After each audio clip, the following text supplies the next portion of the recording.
Welcome back to Behind the Screen. This should be, assuming I can count correctly, the 26th such stream / video on YouTube. Today, as you'll be able to tell through basic literacy, we'll be dealing with locations. Just generating some fantastical locations to be slotted in wherever into your home games. Hopefully with chat's help, when there's a chat. Making use of random tables. And just ideas that I have and ideas that chat has, again, when there is a chat to suggest things. But these things do take a while to get going, so just be me talking to myself for an hour or so, regardless. So I've got the Lazy DM's workbook open as a PDF. Highly recommend it as a resource. I've got the random tables from that, so can generate some stuff. I'm going to start by using that to generate some like fantasy locations, and then depending on how well that goes and what the time ends up being like, I will maybe do some more sci-fi themed ones or save that for another week. I don't know yet, but as always, the first thing to deal with is the recap from last week. And again, I'm going to put it on my main monitor, so I'm actually reading what I'm typing rather than having to look at a weird angle. So, a recap. So if you recall, the last major thing that happened was the party, quote-unquote, defeated their target, Javik Trentham. Made a deal, most of them made a deal, with a Fey Lord who told them to stay out of his business or he'd kill them. Party Rogue, being a multi-class warlock, made a deal with the Fey Lord's sister and gained a new patron, replacing Fiend with Fey. And then they rescued Javik's family, whom he had imprisoned in coffins and buried alive under like magical sleep. Rescued them, agreed they'd take them home, hit the trail, learned more about Burning Storm Chaser, found a rabbit, and then were woken in the middle of the night by a banging on the door of the ruined watchtower they were hiding in. Which brings us to last session, where it was discovered that the rabbit they'd captured was in fact a thief who had attempted to steal who had stolen a magical ring from a wizard, and the wizard was using it as a teaching moment. So the party were introduced to Marius Underberg, halfling thief, who actually successfully stole and hid the ring, so the wizard doesn't know where it is. So he's got a magical ring of water walking, I believe, and made their way back to the city of Scour, where they found a dispute at the gate due to some new taxes in place, which some merchants were disputing because they had paid taxes in advance, but were then hit with this extra tax because of the coup and everything that had happened since then. The party intervened, discovered that they were actually smugglers, and Apollo took one of the items they were smuggling, a ring of elemental summoning, a gem of elemental summoning, as collateral, and then gave one of the smugglers his address and told him to come here and we'll discuss the terms of repaying the debt, which was pennies. They went and they handed in the body to Suriel Silverstar, their contact. They got paid. She offered a contract of essentially mercenary employment, but exclusively for this, for the city, for Elenia and Suriel, and to Urin and to Marius. Marius accepted. Urin did not. And then the party kind of split up a little bit. Apollo and Corvo, the sorcerer and rogue respectively, decided to head off to a magical goods shop, which Corvo had purchased stuff from before and was quickly realizing that the shopkeeper wasn't entirely trustworthy about it. About what the stuff could do. On further examination, i.e. with someone else there, it was discovered that the shopkeeper is in fact just very trusting and believes people when they tell him that they're selling him a magical item. So it didn't quite go the way the player expected it to, with, you know, threats and intimidation and stuff like that. And in fact, Apollo made an agreement with him to act as a kind of vendor for the botanical product that Apollo is intending to grow, for a share of the profits.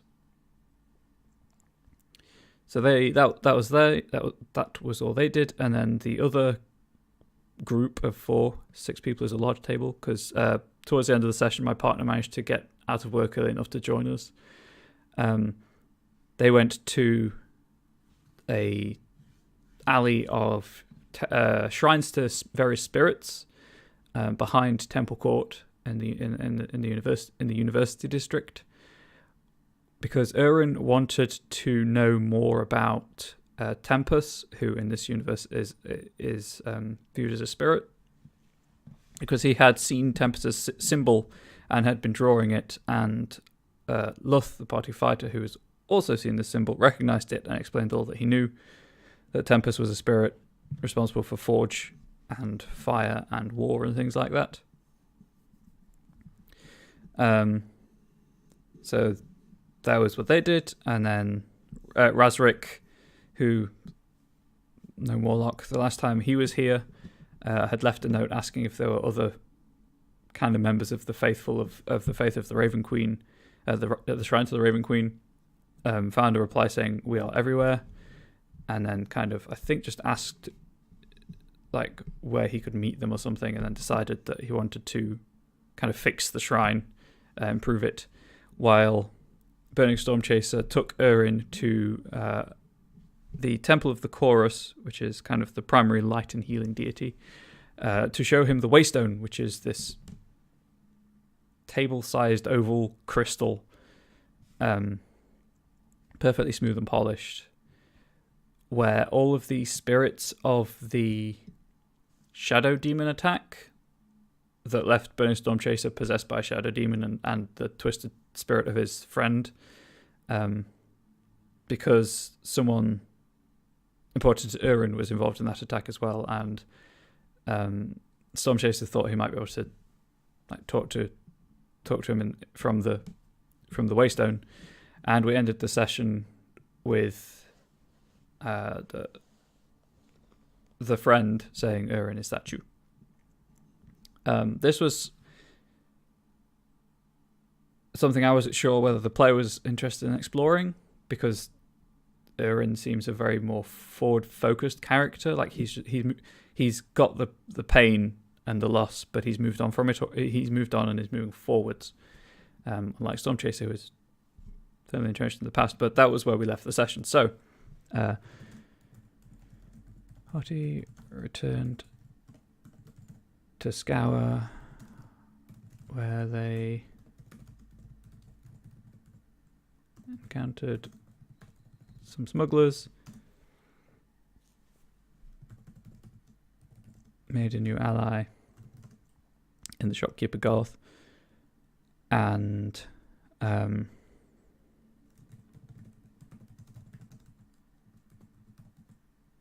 collected their reward. That looks about even, right? If I put that on a new line. Nope. That didn't help in the slightest. Right, let's do it the old-fashioned way and just drag the box around. Oh, it's got snapping turned on. Whoops, I forgot about that. Because I don't like it halfway across because of the webcam. But if I put it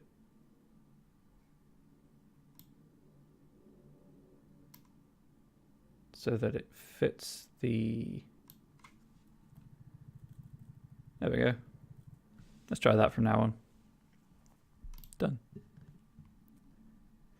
So that's that. And they are now, technically the appropriate level for the purposes of the adventure. So, on to today's actual stream. Just grab some of my drink.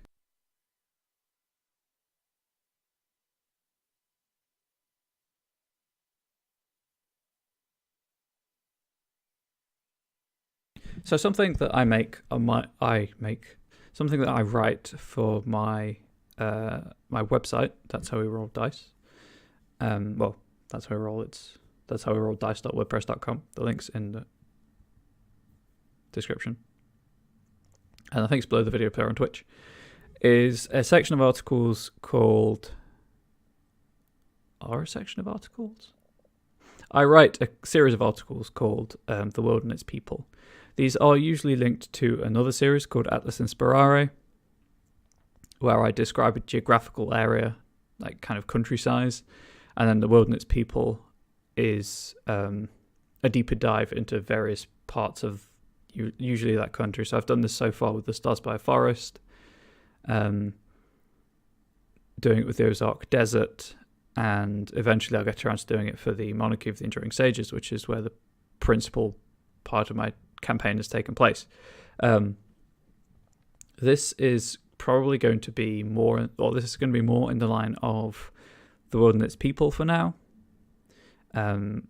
just because that's what I feel like writing at the minute. I'm really struggling with mental health problems, and just life keeps throwing up roadblock after roadblock after roadblock. So forgive my self-indulgence in kind of the coming week, I guess. But for now, we're doing this. So this is going to be like content for The World and Its People. We'll see what I get made. Ideally, I'd like to get at least one full location with NPCs and plot hooks.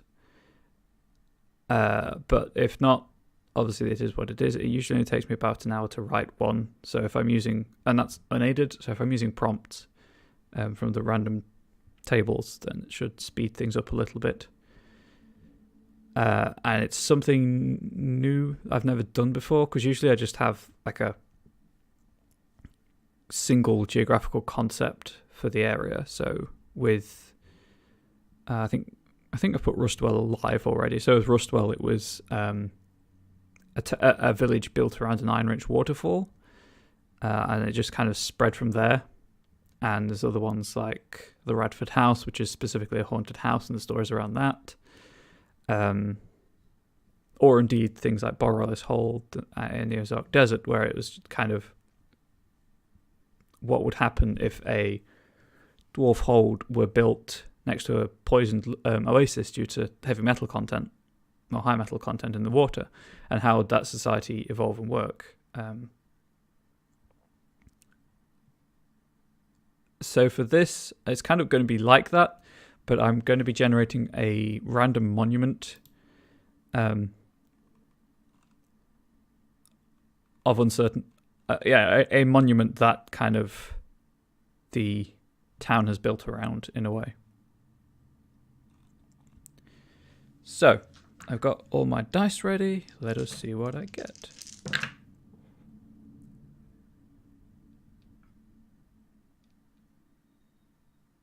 So a primeval metallic statue. Okay, so I'll just write that down. Oh, statue. Primeval metallic statue. Let's generate a few and see if anything jumps out. Equally, of course, if I like all of them, then it might just be a larger size, a larger settlement. But we'll see what happens, because that is the joy of random chance.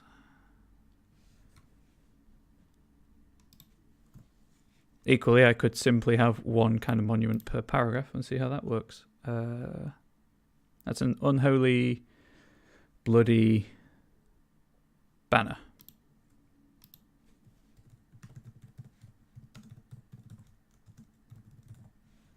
And we'll go for a third one, because I like rolling dice. I will be re-rolling repeat results just so that we're all on the same page. I think that's a repeat. Yep, that's a repeat. Okay, so we have an abyssal cracked tower. Okay.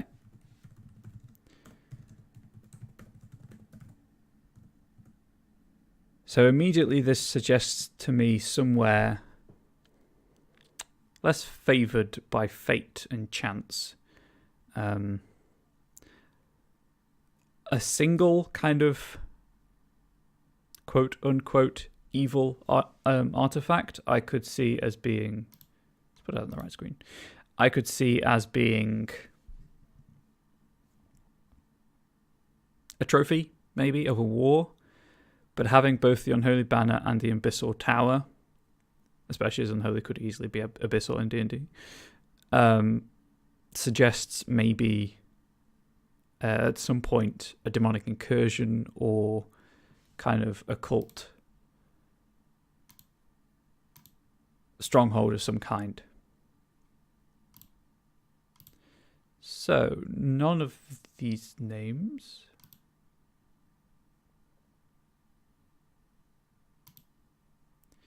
So I'm using a town name generator, and I recognize a lot of these names as actual places. Obviously, I don't want to use actual place names if I can help it.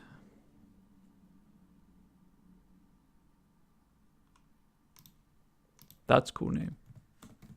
Let's make sure it's an actual name, not an actual place. Apparently, it's not an actual place, so we'll go with that. So...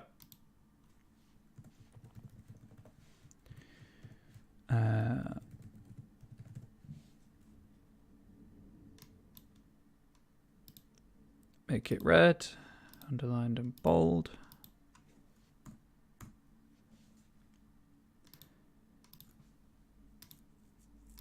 And then black. So let us say that Santa... And what I might do is just do a very kind of potted summary of the place on stream and then expand it off stream, just because I don't want to waste everyone's time by you sitting here watching me type. The center of this, not ruined, no, that's wrong.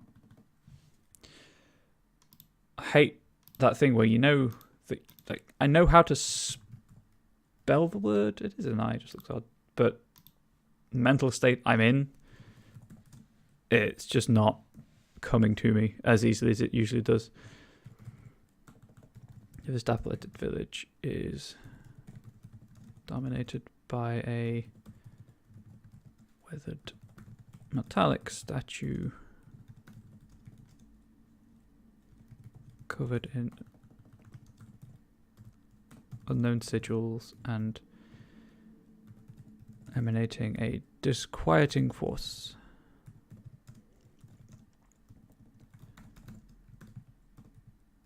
For the people who live here, it is a constant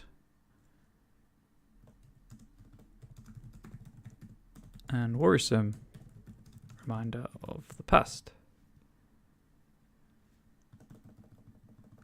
Of a past best forgotten. Yeah, this might work actually. If I do like a few sentences for each thing, and then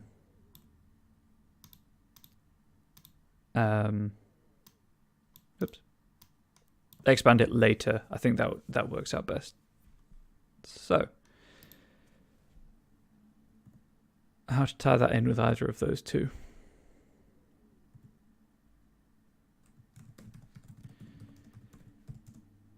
Centuries ago, when the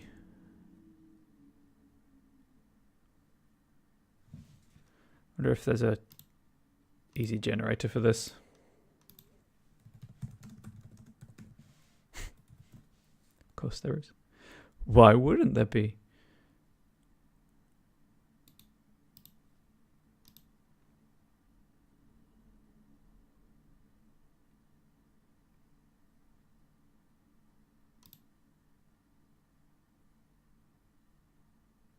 I like it.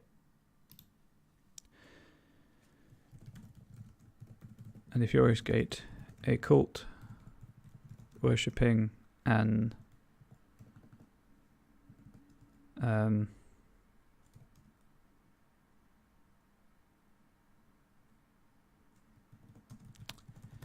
little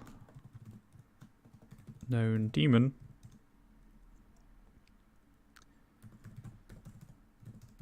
seized the town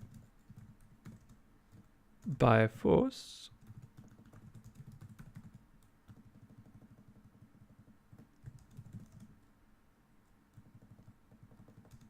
Seized the town by force and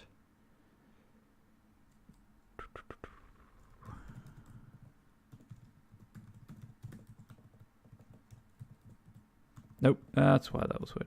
So again, I do struggle to look at black and white occasionally, especially when typing with pressure, however perceived upon me.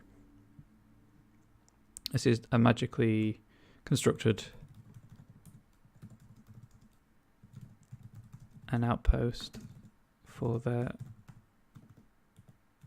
military arm. Centuries ago, when the Furious Gate, a cult worshipping little known demon, seized the town by force, magically constructed an outpost for their military arm. The people fled into the nearby hills. For 3 days and nights, the sky above Bleakburn danced with an unnatural fire. There we go. Sorry again. My mental health problems are kicking my ass, and it's really making thinking difficult. Until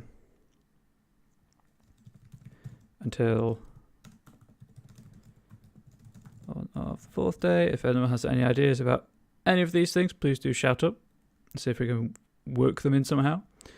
Till on the dawn of the 4th day, there was a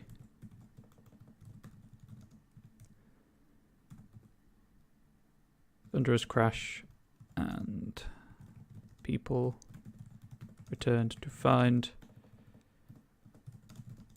the cult gone.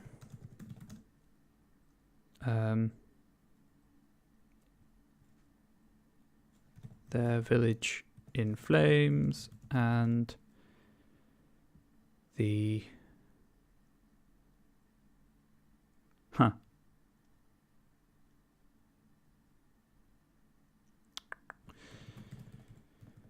No, chaotic isn't the right word to describe a tower.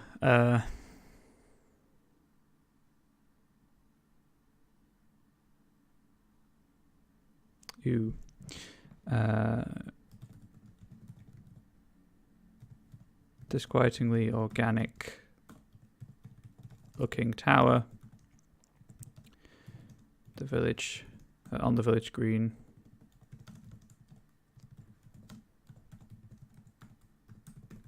Cracked asunder as if struck by a god. Oops. Nope. The only clue which the... Obviously, I will go through and proof this as well for release, you know, for public consumption, so to speak. Villagers were able to dig out of the ash and soot. It was a bloodstained ragged banner depicting a crying face pierced by many hooks.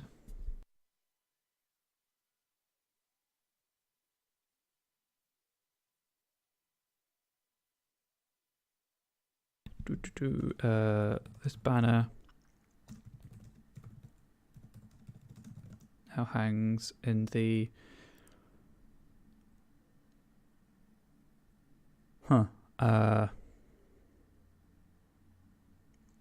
is it a village that has a hall that kind of the elder or the mayor or whatever. Would it make sense? If they've been invaded before, they're probably at least somewhat fortified.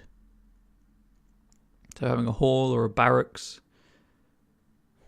church would make sense as well, considering the cult influence on the history of the place.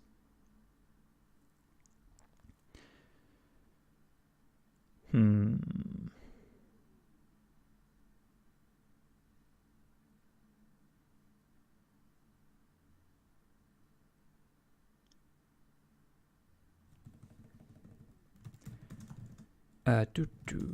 the font in the generate a random name again, please generate. No, doesn't fit.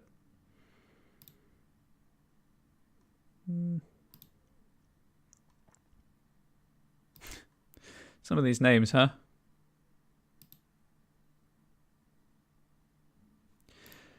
Let's try a different one. Shall we?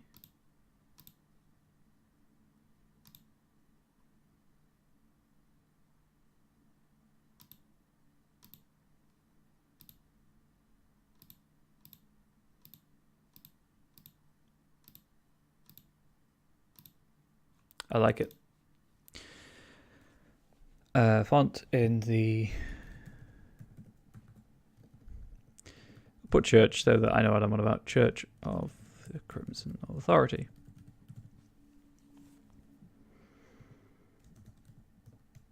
A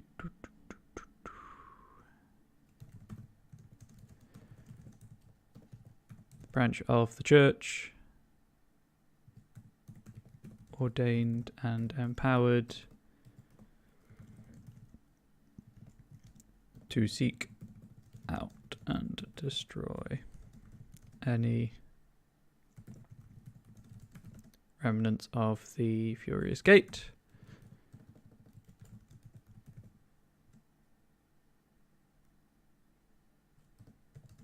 as a reminder of dangers of such cults and as proof that they can be defeated.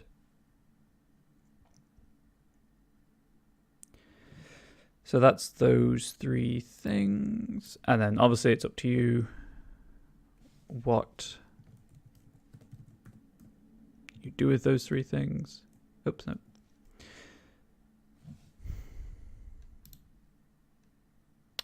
Weird. I accidentally hit a shortcut that I didn't know existed. So I guess there's that. Anyway, so NPCs. Father Matthias Brighthammer is the head of the Crimson Authority in Bleakburn and leads his flock with a single-minded passion and a fervor not seen in these parts in many years. There are some who believe he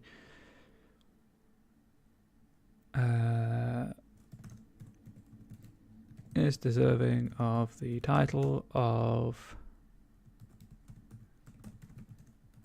Scarlet Regent, but these members of the faithful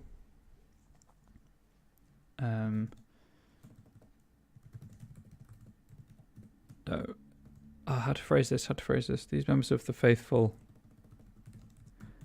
are careful to not speak their thoughts aloud. And then Rowena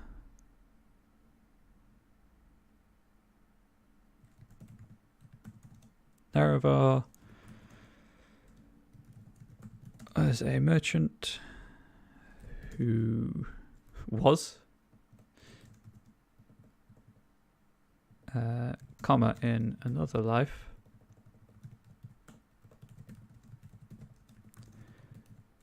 was a merchant and now makes use of that knowledge to facilitate smooth running of everyday life in Bleakburn as the village leader. Whilst she has only been in the village for a few decades, there are many who cannot imagine life without her, and she is widely respected by the younger generations. Obviously, of course, if you don't like any of this, but like the idea of the one of the NPCs, put them in your own game. I suppose it wants me to hyphenate. Oh, no. At least the spell check does sort of work.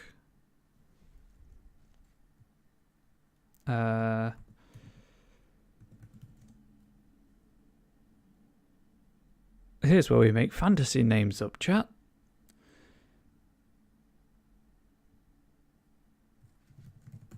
Varus Hinvarth is a wizard who was drawn to Bleakburn by its history and who has remained here for so long because of the questions he keeps uncovering as he digs deeper into the village, its people, and its storied past. He uncovers more and more signs of greater cult activity than just the Furious Gate.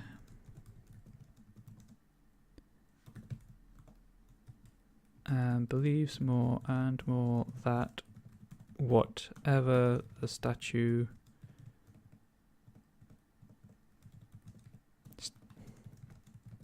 in the center of this village is, it isn't village is a threat to the people of Bleakburn. I usually like having 5 NPCs for a location, but I don't know. Are there any random tables that will help?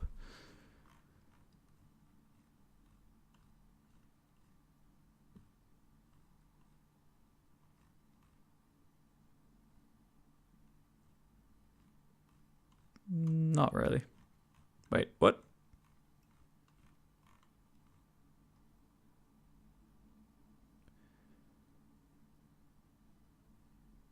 I see.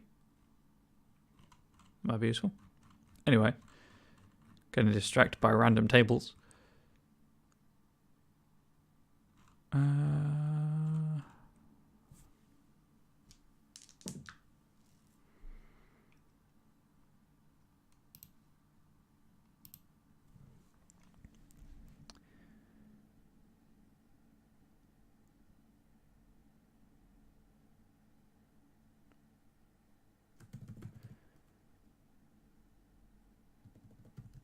That's not the word I was going for at all.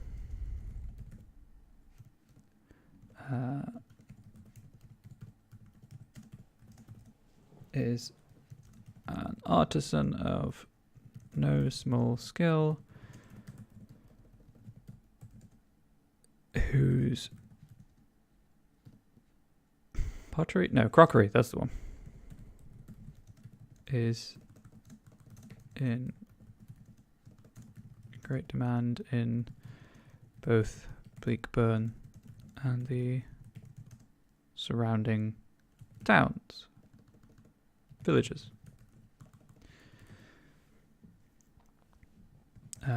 She has taught all she knows to her sons, as she was taught by her mother, and is confident that when the day comes to retire, the family business is in good hands. Till then, however, she passes the time by making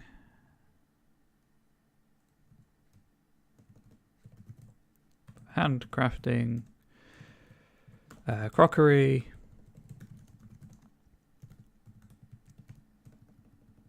and sharing local stories with any traveller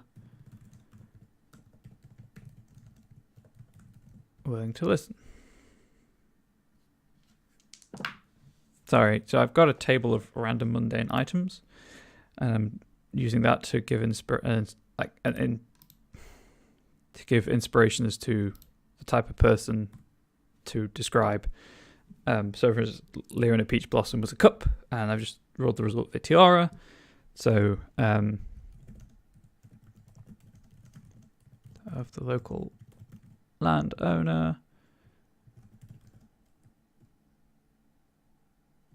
Maria Helen. For some reason, that's just the name that comes to mind. That's not how you spell daughter, you fool. The daughter of the local landowner, Maria Helen Aguilar, has never known want or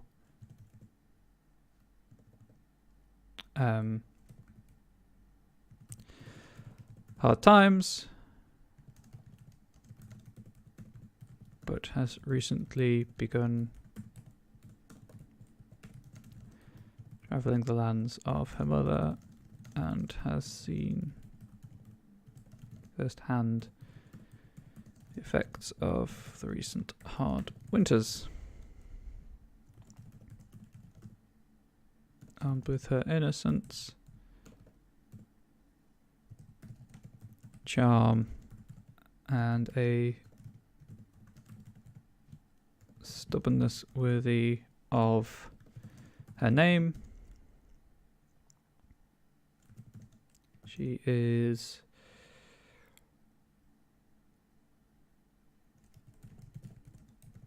bringing change to the area on agricultural improvement at a time. And then as part of the Wilderness people, so I have a location, the people, and then some plot hooks to go with those people.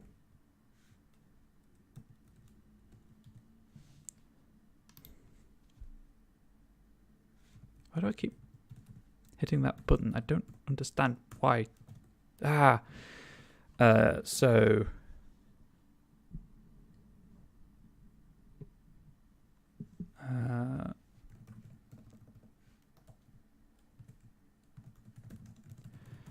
Father Brighthammer thinks one of his congregation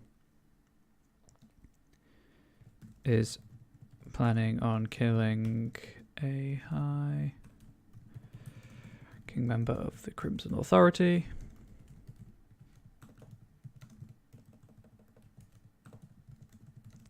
Is willing to pay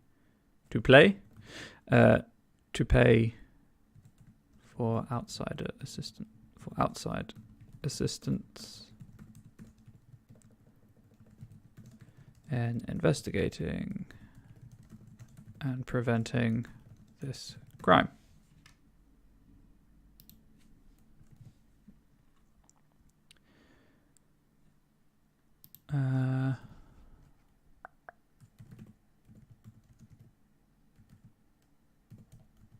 Marina Nerevar has been told of a series of animal attacks on the edge of Bleakburn's land, but has yet to be given any proof. Yes, any proof that can identify the creature responsible. It is rumored that it is no animal attacking the villagers.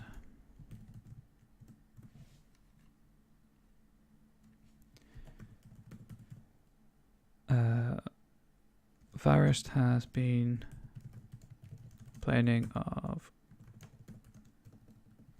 headaches and double vision every.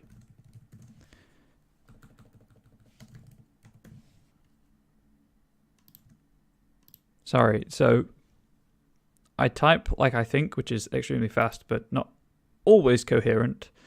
Hence having to go back and you know, edit things. Ever since he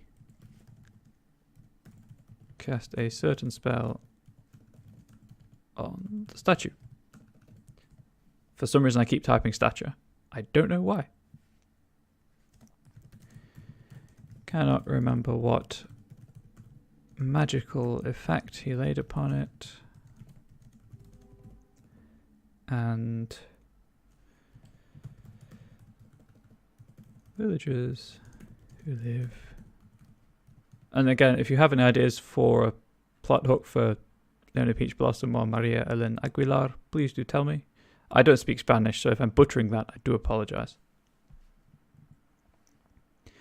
Villagers who live nearby are starting to play the same symptoms.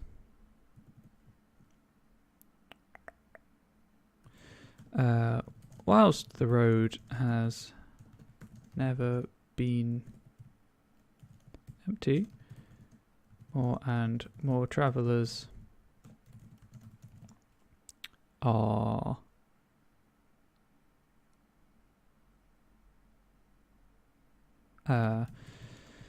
turning up at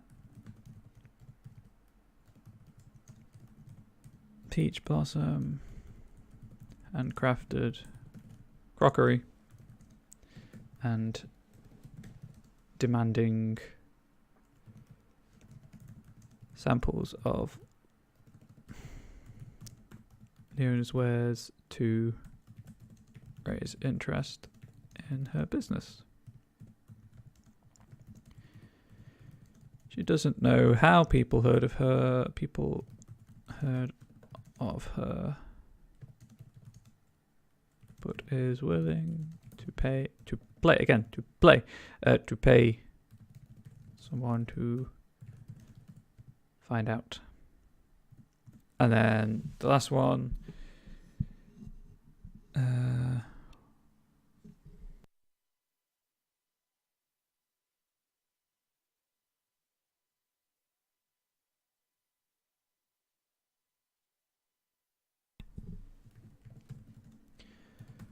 Whilst visiting an outlying farm at the northern end of Bleakburn, Lady Aguilar disappeared. Oh no. Leaving behind only a bloodstained rag Fragment of her dress. A ton. Strip of her dress. And a catatonic servant. So that's one done in about 40 minutes. Got time for another. As I say, I will probably go back. I need to obviously proofread all this anyway, but I'll go back and expand this section. But for now, do that, and then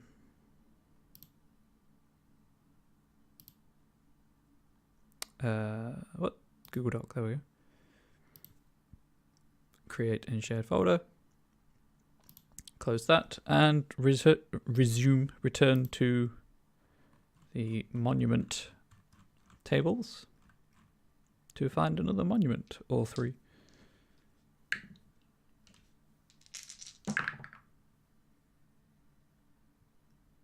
I'm gonna, there we go, that's something I don't have yet.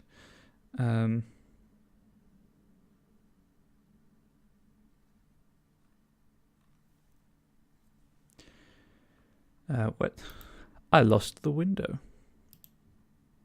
So that was a decorated gnomish can.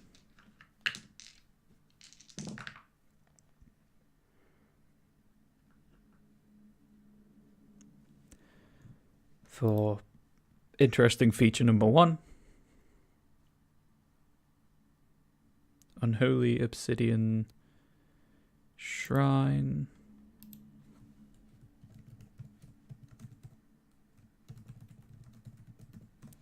And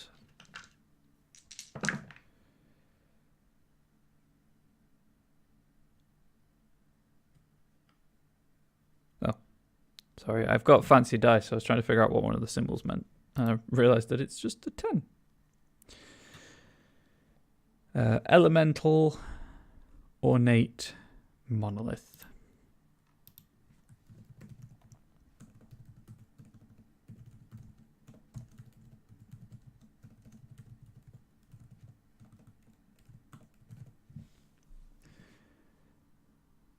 Okay, so try and get a feel for the place before writing anything about it. So it's clearly got gnomish inhabitants, or had gnomish inhabitants in the past.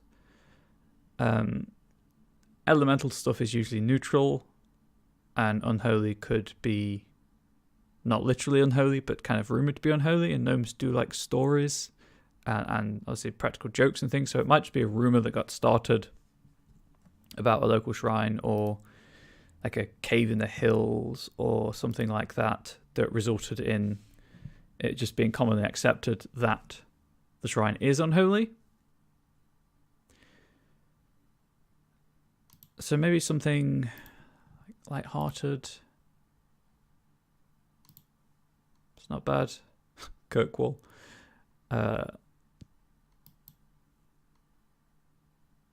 Ooh. Let's see if this is an actual place.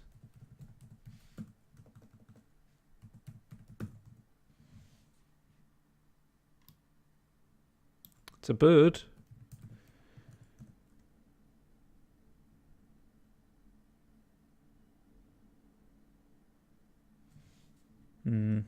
That's an idea then.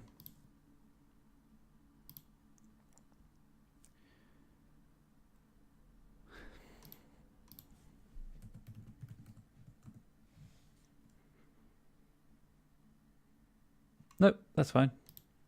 I like this name. So this is a place called Dewhurst.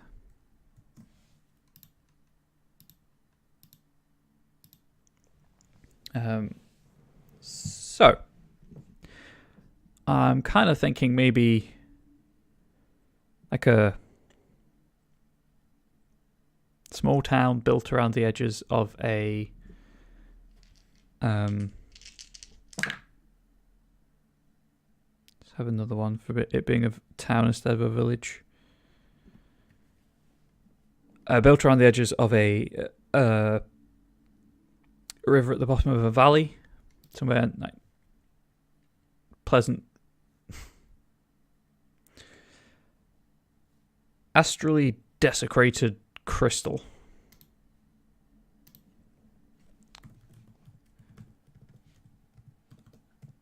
Astral desecrated crystal. There we go. So if any of those kind of jump out at you with an idea, please do let me know. I'm just going to work my way down them for now. I shall do it in this order. I will Cairn, Monolith, and then the two more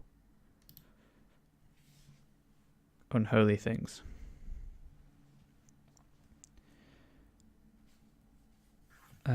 So built around the site of the final resting place of the great gnomish hero. Was easiest thing to do is just pull up the PDF with the random gnome names. For actually, I'll rename that to Woodfolk, just so that it's more system agnostic. Idiot, there's bookmarks in this PDF. Why don't you just use them rather than trying to frantically scroll randomly through the document? Non-human names.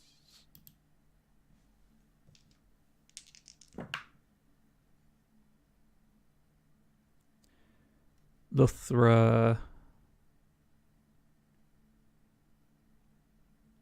Rolnor. There we go.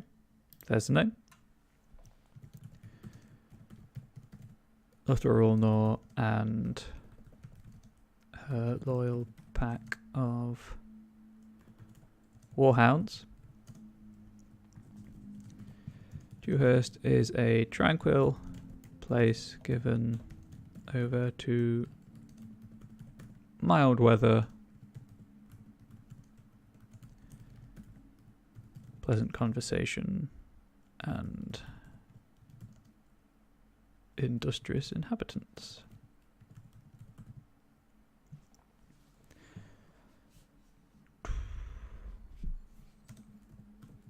The pile of ornately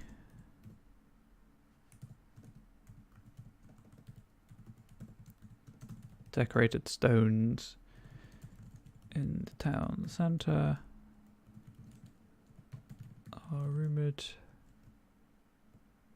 are said to be protected by a spell of great power, and have remained undisturbed for centuries. Either it got really windy outside, or there was just something big on the road. Anyway.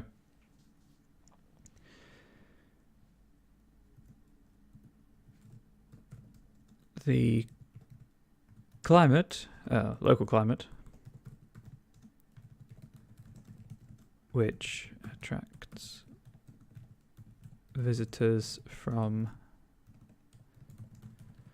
miles around, is said... Yeah, again, obviously there's a repetition of said to be, but when I actually go through and proof it, that will be changed. Said to be maintained by the oddly warm stone monolith which can be found in a grove not far from the town limits. Many locals swear that it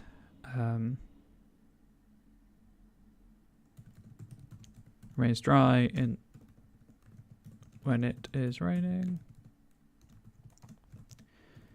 and is damp to the touch even in the driest of summer heats. That is not how you spell raining, in case anyone was wondering.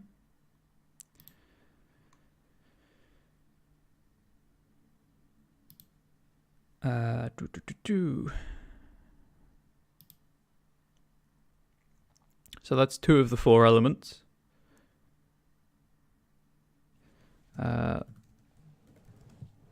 Those visitors who study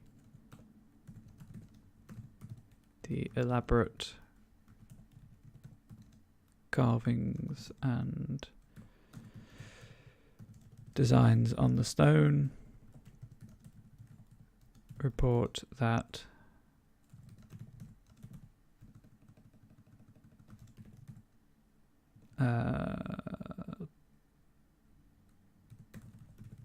certain sections of the artwork shift with the changing of the wind, and that any attempts to move the monolith result in extremely localized earthquakes. There we go. So, the shrine and the crystal. Yeah, I think I'm going to go with my initial thought of it's like a rumored unholy shrine in the hills. Because that seems gnomish. But again, I'll put this as woodfolk so it's more system agnostic.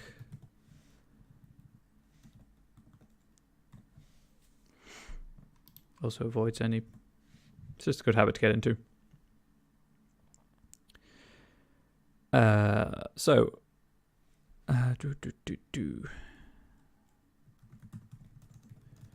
Resting in the hills high above Dewhurst. Hidden in a save. Hidden in a cave.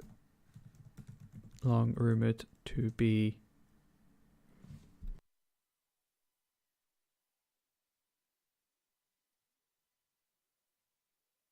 sorry, please do excuse me. Cursed. A large shard of obsidian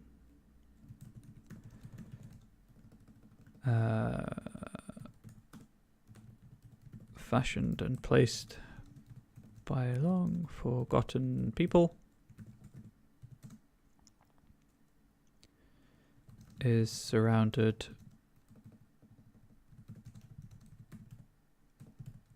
by centuries of rumour and folktale.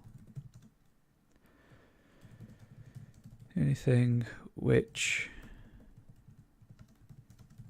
any of stories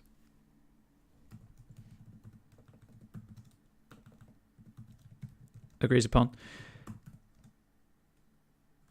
is that the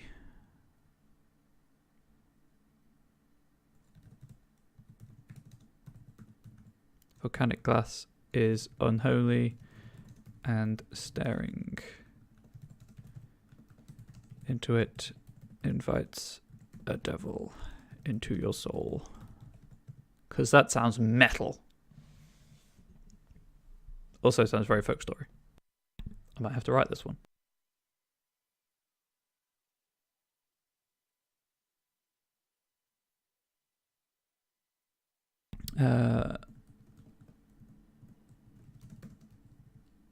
On the opposite side of the valley,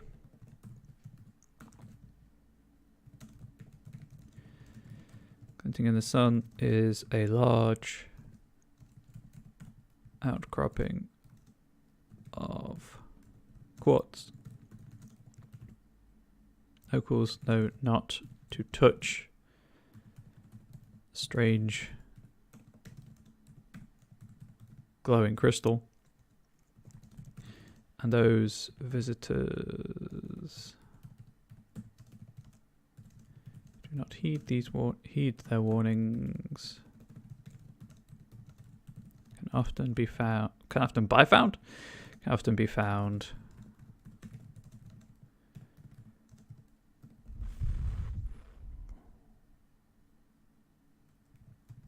Wandering the hills.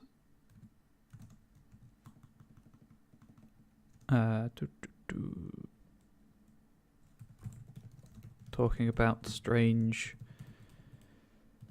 ghostly sights and pools of radiance leading to strange far-off realms which defy belief.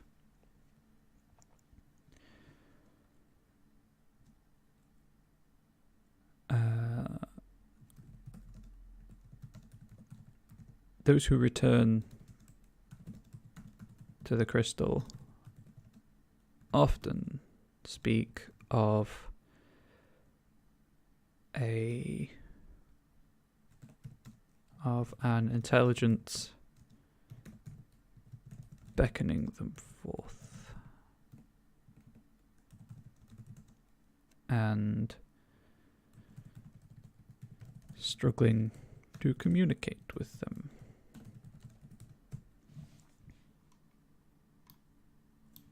Attempting to communicate with them.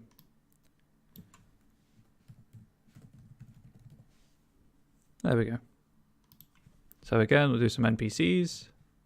Again, I'll actually do 5. Oops.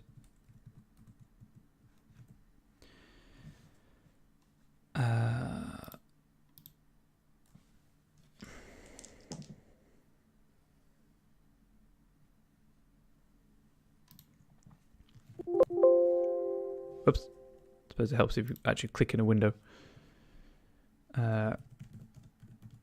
Rimpelralnor, descendant of the Great Luthra, lives in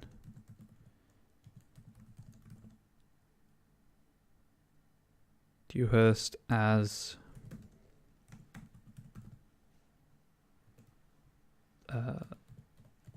the Crystal Keeper.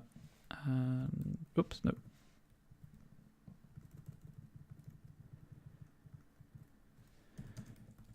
Is responsible for trying to keep visitors away from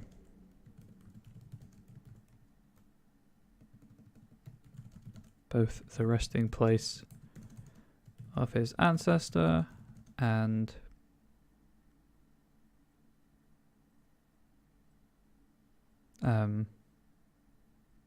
words. Words have escaped me. There we go. The quartz outcropping nearby. Whilst it is a largely ceremonial title, he pursues his duties with an enthusiasm and zeal few can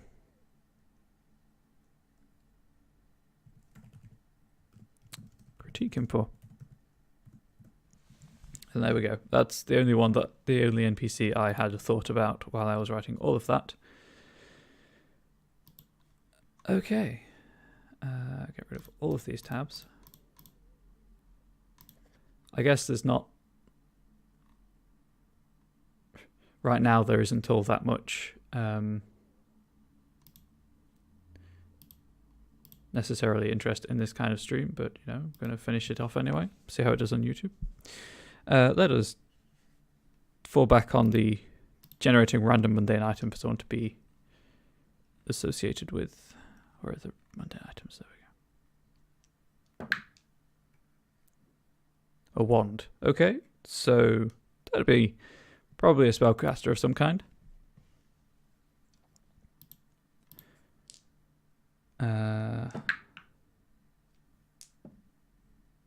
Okay, so 24 is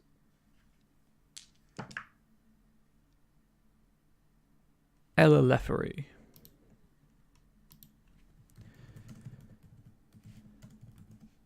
Elalefery has lived in Dewhurst for all of her 29 years, and I thought she would amount to much. A night, however, on a whim, she visited the Dark Mirror and stared into it for what seemed like an eternity. When she finally returned home, she felt no different, and it was only the next morning when she discovered she could hear the thoughts of others. There we go. There's your great old one, Warlock, if we're using D&D terms. A buckle.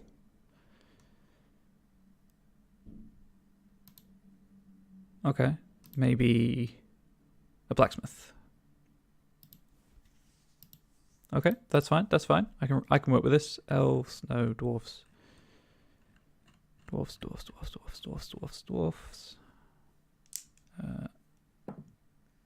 Determine gender. Ban. Brute fist. Please, thank you.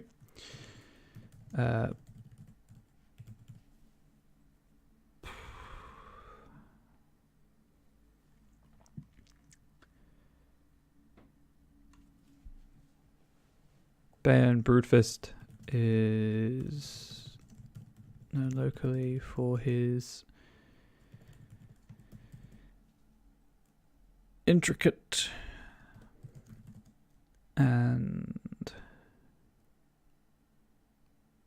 trying desperately not to think of a synonym. It's not working.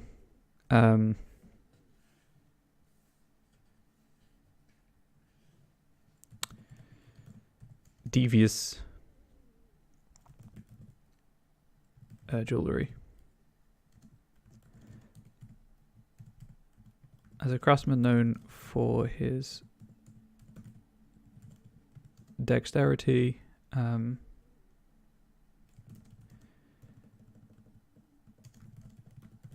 imagination, he is no stranger to odd requests or furtive customers. As at home, constructing a belt buckle with a removable knife hidden within, or fashioning a ring for a jewel. There are few who would deny what he does. He is the best. Who would deny that he is one of the most talented craftspeople for miles around. I think those are the song lyrics, right? I don't know. 14. 14 produces box. So a carpenter. Okay. We'll go back to the gnomes for this, I think. The die tells me it is a male carpenter.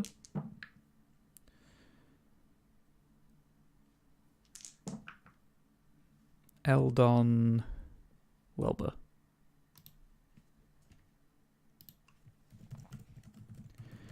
Has been using the local trees as his source of timber for years. And has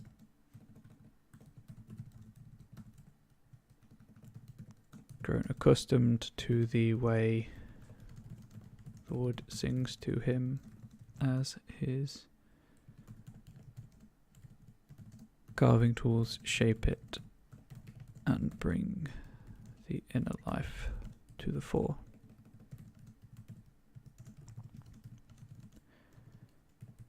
Many of the buildings in Dewhurst sport decorations, ornaments,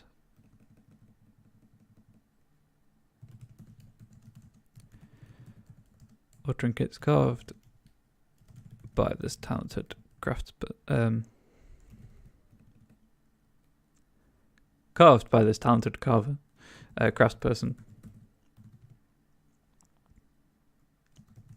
And he is a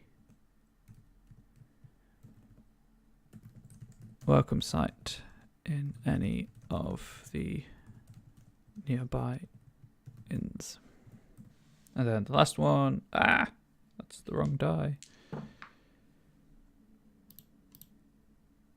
A symbol. An artist, I guess.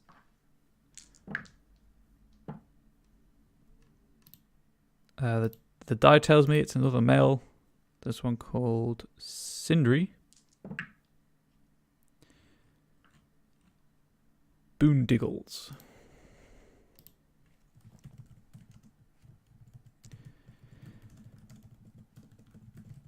Has spent years of their life wandering the local hills in search of the perfect view.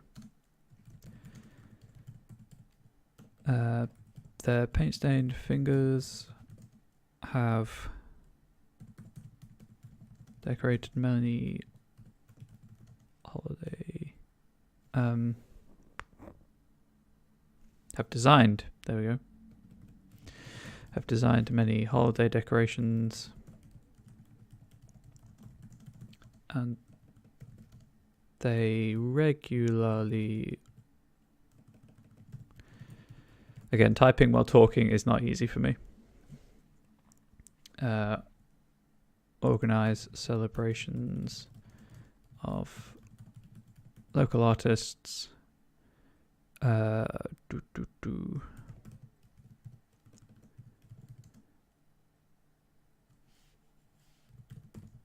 champion local causes, and teach anyone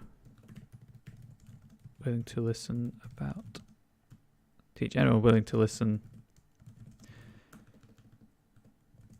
the basics of their trade.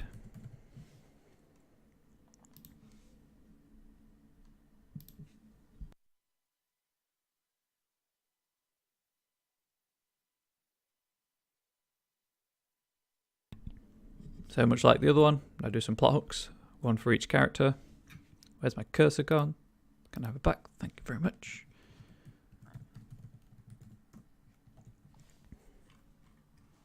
Kind of cheating by doing this as well, because it's stuff I'd need to do for my website anyway. But kind of hoping that it's interesting to watch and for people to get inspiration from, or to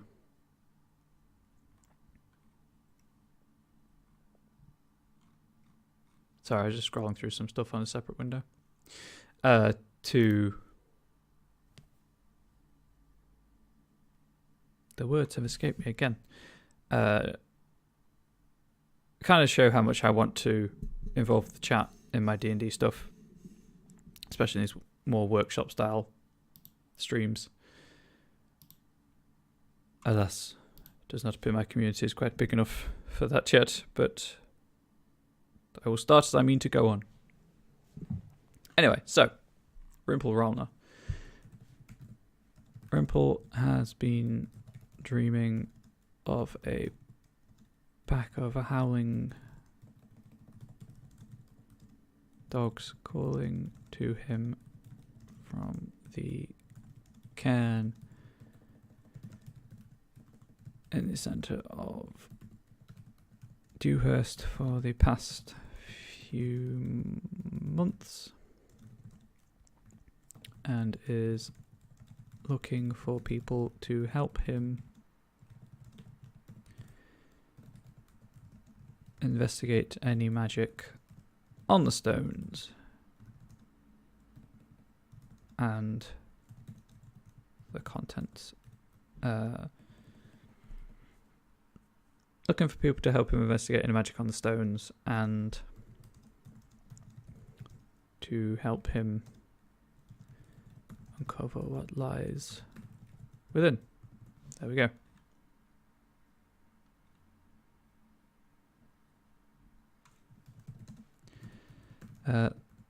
Hello, Jack Unicorn. I hope you're well. The Lefferys have always been treated with disdain. I am, doing okay. My session later is one of those sessions best described as freeform, in that I have no idea what my players want to do, so it's not really anything I can prepare for. So I'm just going to fall back on stuff that I know to be true about the world, which is why I'm just doing this more workshop-y thing, just to create some locations that anyone can use if they need to. I'm glad to hear you are good. The Lefferys have always been treated with disdain for the...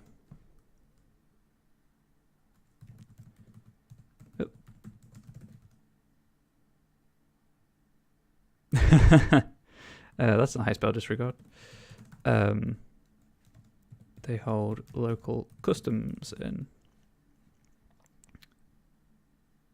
I mean, so for context, I'm 2 years into this campaign with my group, and obviously it goes in peaks and troughs where there's a few sessions where they're just kind of focused on one specific thing, and then they do that, and then they've got a bit of quote-unquote downtime, because every time I offer it them, they just do other stuff.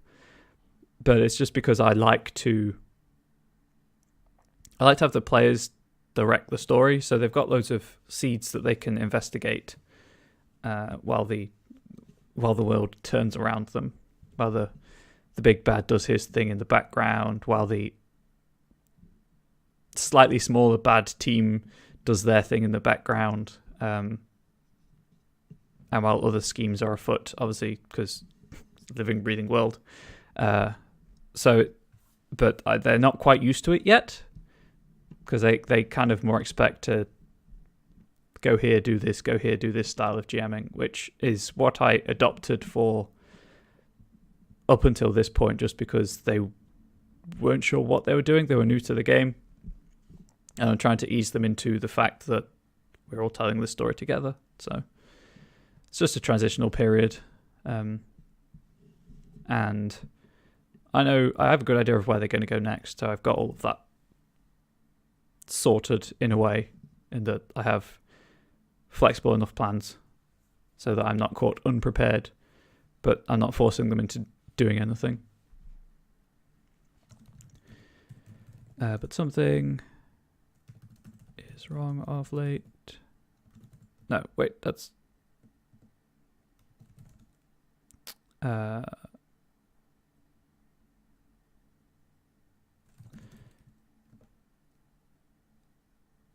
Wow. Man, that sucks. Obviously it does happen. But yeah, that does suck. You have my commiserations. Are you enjoying DMing? I guess is the question. Local rumor mill has spun into overdrive as Ella's newfound abilities go unexplained. Good. Have you DM'd before, or is this your first experience?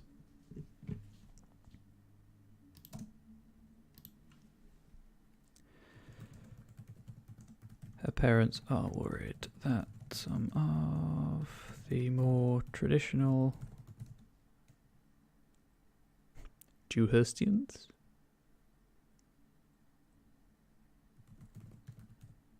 I mean, it works.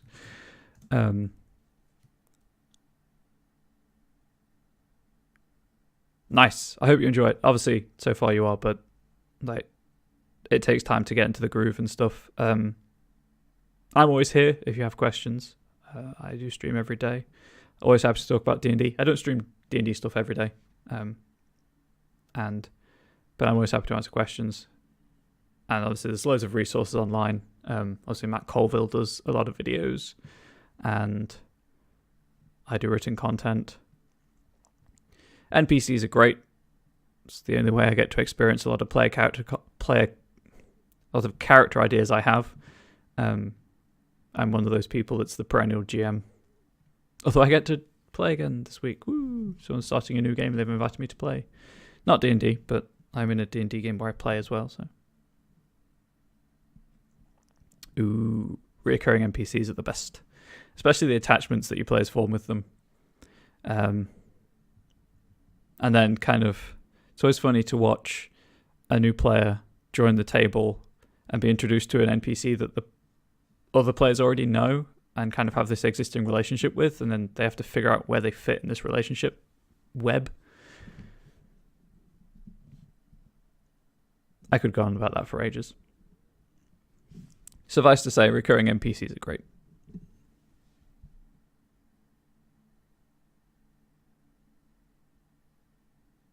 That's amazing.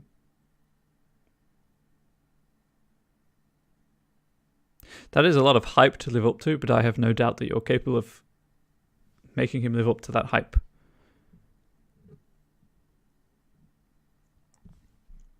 Some of the more traditional Dewhurstians are going into their own hands and do something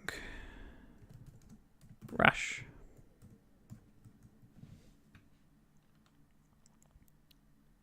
Ah, yes.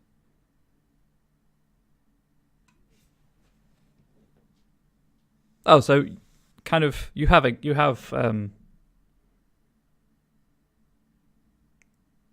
examples and experience to draw from then, which is always good. Yeah, in jokes, like I encourage in jokes with my party, but then I realized that with my players, but then I realized the kind of people joining them, there's this kind of almost gatekeeping going on because they don't get the jokes. So it's something awkward to deal with, but at least you've got the experience behind you. I've had, I think, if I recall correctly, people in chat who have never had that experience in a GMing for the first time. So, I guess use what you know already. At least you know the rules, which is more than some people do, and it makes them panic.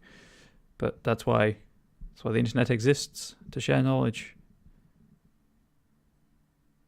Yeah, exactly. Kind of crash course in jokes. Humor 101.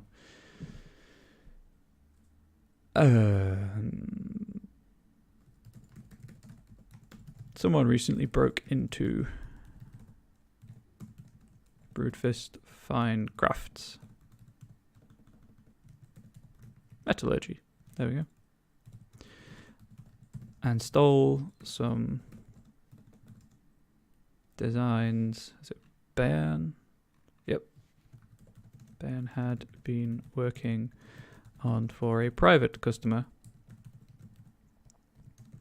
He is looking for help getting them back.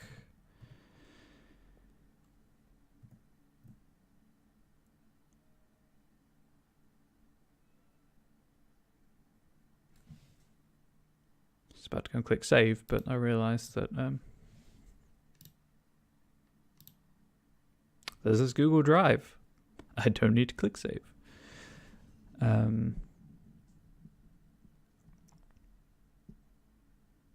So is it a high turnover party, or just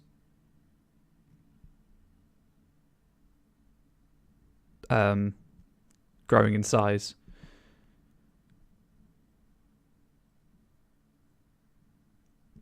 That's fair. And kind of, it sounds like you rose to the occasion magnificently. As in finished for good, or like just changed to something else?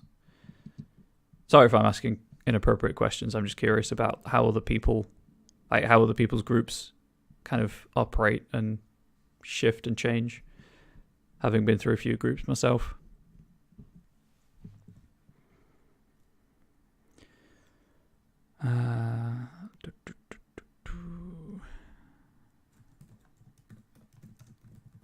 Some of Eldon's wood samples have started rotting for no apparent reason, and he is, that's not how you spell that word, concerned about his remaining store.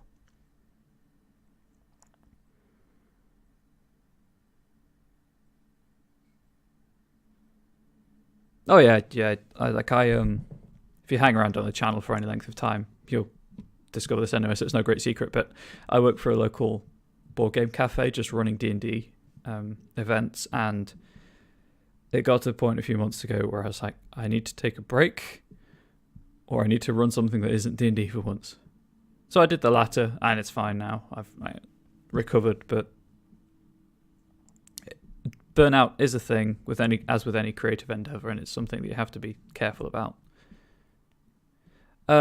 It's not really full time. It's a 0 hour contract, so it's as long as. Sorry, my boss was messaging me. As long as there are enough people kind of signed up to the event to pay my wages, essentially, the event goes forward. It's happened a few times now that we just had to cancel the event because there haven't been enough people. It's what it is, but... currently that is my only job. I was doing a permanent full-time thing for just general creative work for a company, but they couldn't pay me anymore, so I had to step back from that. But it did mean that I could stream every day of the week, which, things are roundabouts. I really enjoy streaming, so I'm happy that I can do this now 5 days a week instead of 2. But I'm also lucky enough that my partner can support both of us on her wage while I try and get this streaming thing going off the ground. So yeah, it is what it is. I would say if you're considering GMing as a career, figure out your prices. I kind of shot myself in the foot by working for the cafe in a way, because the cafe charges a certain amount for table hire and equipment usage. So if I did go freelance, it would have to be at least double what people are paying now to actually get any sort of wage from it. So I don't know, but it's fulfilling, certainly. He's concerned about his remaining store. Yeah, I went to uni to do religion and theology, and just never did anything with it. Took 6 years for me to find something that wasn't given to me by my partner's parents. So good luck with software development. I know people who do that. They seem to enjoy it, but it is difficult. Yeah, that's fine. I'm more in the camp of I can't believe that I'm doing it as a job and getting paid to do it. And because it's not a full-time job, it very much still feels like a hobby where I'm just introducing new people to the game, hopefully kind of building a small community around it at the cafe and stuff like that. But it does feel slightly different knowing that people have paid to be there, and that's what's paid my wages. He's concerned about his remaining store.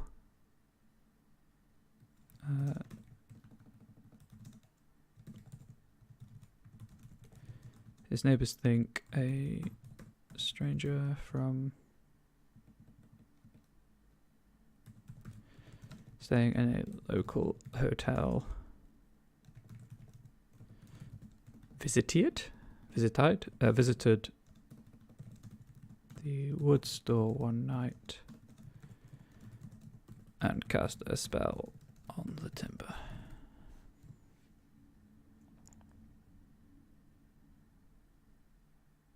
Oh, I totally get what you mean. I don't ever want to be in a position where I'm just doing it for the money. And I know obviously that's wonderfully naive, but I'm not the kind of person who can just work for the money. Like, I have bad mental health problems. Well, I have mental health problems anyway, but if I've done it a few times where if I'm doing something that I don't enjoy, that I have no passion for, my mental health suffers for it, and I have to get out of that situation, which it is what it is. It means I am disabled, I have mental health problems, and it means I struggle to find employment already. But self-care is important, and you should never... I don't ever want to be in a position where my health is being detrimented by what I'm doing, if that makes sense. Got very preachy and deep there. Sorry. I firmly believe in transparency for mental health problems. Anyway. Sindri. Plot hook for Sindri.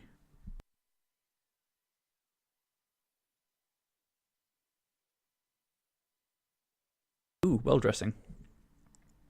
There's an idea.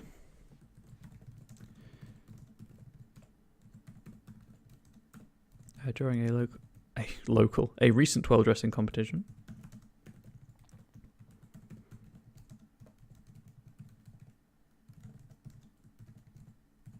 Sindri thought they heard voices coming from down one of the deeper wells.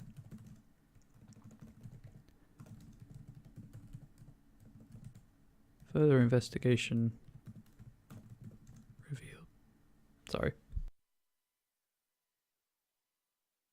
revealed nothing conclusive.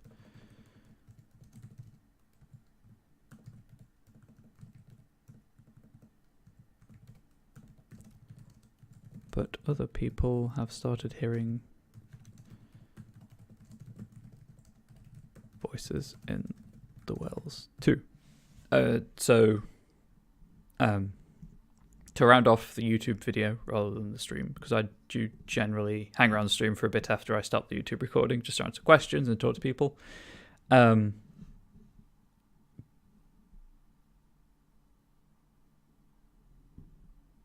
Good. That's what I want to do with this stream. Build the community like that on stream. Because there's no point bottling it all up in a way. I just know that some people don't like it in a way, or they really struggle to deal with it. But I appreciate the acceptance. So for those who don't know, and as I say, this will be wrapping up the YouTube video, but I'll be on stream for a bit longer. Well dressing. Well dressing is a local custom to where I'm from. I say local, still 20 miles away, but essentially it's every year around this time, actually around Easter, I think. A couple of there's a cluster of villages that just decorate their wells to celebrate kind of Easter and the spring and life and the good weather returning and stuff. And that's all it is. So it's a cool tradition. You can visit them for free. Sometimes they ask for donations to support the next year's competition. There are small prizes involved. It's something that I never thought I'd really miss, having moved so far away from home, or from where I grew up. But it's one of those kind of small things that just sticks with you, and you kind of think, oh, it'd be nice to see again.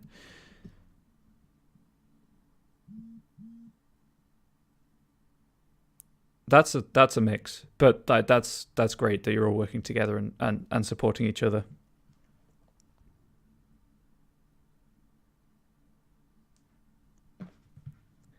It makes my heart swell to know that people do help each other.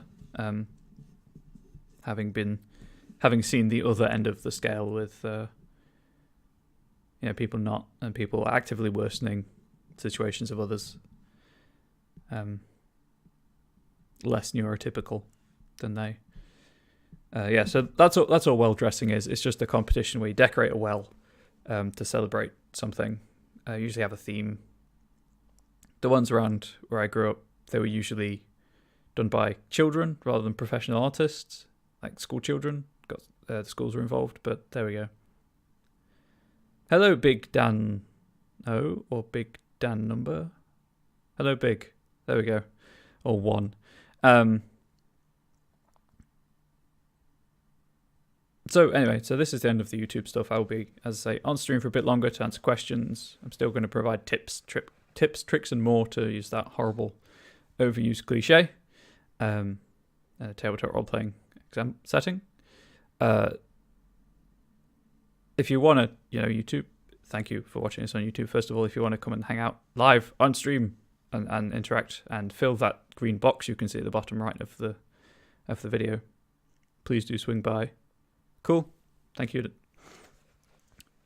Never sure what people like, so I'll go through multiple iterations of the name until they're like, just stop, please.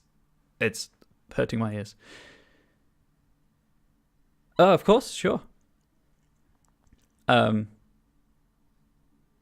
Yes, it's twitch.tv/ConryBubbles if you're interested in coming by. Everyone on Twitch, this does go up on YouTube afterwards if you want to watch the start of the video. I will,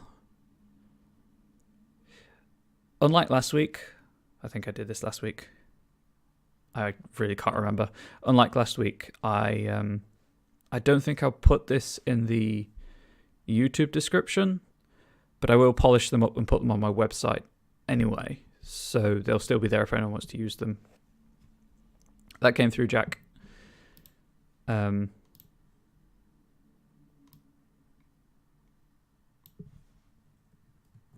I open that in not the window that I'm streaming from, make sure that's still working fine. It is still working fine.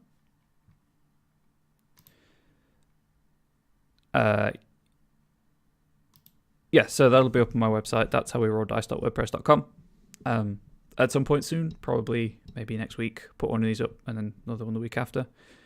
If people do want me to do more of these location workshopy things, I'm happy to. I honestly, do I know anyone looking for a new player? Unfortunately, I do not. Roll20 is a good resource. If you're not averse to digital tabletop, roll20.net, and then there's usually like forum games going on, random communities. As far as I'm aware, there's also, I can't remember the website. It's in my bookmarks. Give me a sec. Roleplay Online. There we go. Which is a purely online role-playing forum. Purely online role-playing forum. It's a forum for for text by post, for role-playing by post. If that suits you, it does take longer than it would, obviously, but it's the trade-off you make for being able to play, I guess. Anyway, that's by the by YouTube. I hope this has been enjoyable, and that you have a good day. You're always welcome on my stream. And as I do hang around after stream, so if you want to see the stuff I don't record, you know where to come. See ya.